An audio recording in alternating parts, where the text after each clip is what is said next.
Polda Lampung membenarkan gugurnya 3 anggota polisi dalam baku tembak di Kampung Karangmanik, Kecamatan Negara Batin, Waikanan pada Senin 17 Maret 2025 sore. Mereka yang gugur adalah Kapolsek Negara Batin Ibtu Lusianto, anggota Polsek Negara Batin Bribka Petrus Aprianto, dan anggota Satreskrim Polres Waikanan Bribda Muhammad Galib Suryaganta. Kabid Humas Polda Lampung Kombes Yuni Iswandari Yuyun mengatakan, 3 polisi ini meninggal dunia saat menjalankan tugasnya menggerebek judi sabung ayam.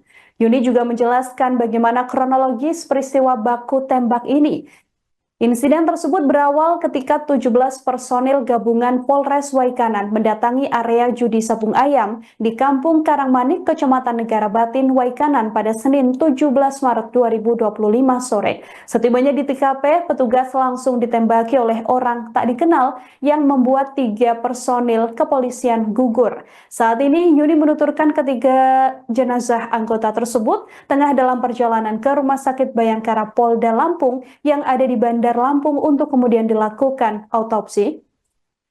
Diketahui 3 anggota polisi di Waikanan Lampung ini meninggal dunia dalam sebuah insiden baku tembak dengan pelaku judi sabung ayam pada Senin 17 Maret 2025, yang mana diantaranya yang meninggal dunia adalah dikonfirmasi merupakan Kapolsek Negara Batin Ibtu Lusianto, sementara 2 orang lainnya adalah anggota dari Polsek Negara Batin dan juga Satreskrim Polres Waikanan. Berdasarkan informasi, peristiwa ini berawal ketika tim gabungan Polres Waikanan dan Polsek Negara Batin menggerebek arena judi sabung ayam yang ada di Kampung Karangmanik, Kecamatan Negara Batin, Waikanan pada Senin sore. Setibanya di lokasi, para pelaku judi sabung ayam ini berusaha melakukan perlawanan hingga berujung terjadinya baku tembak.